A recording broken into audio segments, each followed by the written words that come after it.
హిందూ దేవుళ్లను కించపరిచిన వారిపై TTD board సభ్యుడు భానుప్రకాష్ తీవ్ర ఆగ్రహం వ్యక్తం చేశారు. హిందూ దేవుళ్లను కించపరిస్తే తోలు తీస్తామన్నారు ఆయన. కడుపుకు అన్నం తింటున్నారా, మరేమైనా తింటున్నారా అని ప్రశ్నించారు. ఫ్రాడ్ ఫాస్టర్స్ అందరిపై కంప్లైంట్ చేశామంటున్నారు. హిందూ దేవుళ్లపై వాళ్ళు మాట్లాడిన మాటలు వింటే కన్నీరు వస్తోంది అంటున్నారు. ప్రకాష్ రాజు కనిపిస్తే పళ్ళు రాలగొడతా అంటున్నారు. హిందూ దేవుళ్లను కించపరిచిన వారందరిపై ఫిర్యాదు చేశామంటున్నారు భానుప్రకాష్. కడుపుకు అన్నం తింటున్నారా, పెంట తింటున్నారా అని అడుగుతున్నా నేను. మీరు కడుపుకు అన్నం తింటున్నారా, పెంట తింటున్నారా అని అడుగుతున్నా. ఈ ఫాస్టర్స్ని, ఫ్రాడ్ ఫెలోస్ ఏం తమాషా చేస్తున్నారా? హిందూ దేవుళ్ళని మీ ఇష్టానుసారంగా మాట్లాడడం, నోరు ఉంది కదా అని చెప్పి ఇష్టానుసారంగా విమర్శించడం, నోరు ఉంది కదా అని చెప్పి మీరు మా దేవుళ్ళని కించపరిచే విధంగా మాట్లాడడం, ఒళ్ళు జాగ్రత్త, తోలు తీస్తాం జాగ్రత్త, వదిలే ప్రసక్తే లేదు.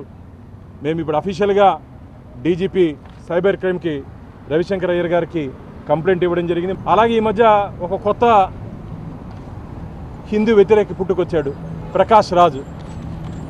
వాడు నోటికి వచ్చినట్టు మాట్లాడతాడు. శ్రీరామచంద్రుడు ఉత్తర దేశం నుంచి దక్షిణ దేశానికి వచ్చారని, పళ్ళు దొంగలించారని చెప్పి పళ్ళు రాలిపోతాయి. నువ్వు ఎక్కడ కనపడినా సరే నీకు పళ్ళు రాలిపోతాయి. ప్రకాష్ రాజు ఏం తమాషా అనుకుంటున్నావా? కేవలం హిందూ మతం మీద, హిందూ దేవుళ్ళ మీద పడి నీ ఇష్టానుసారంగా మాట్లాడుతున్నావు.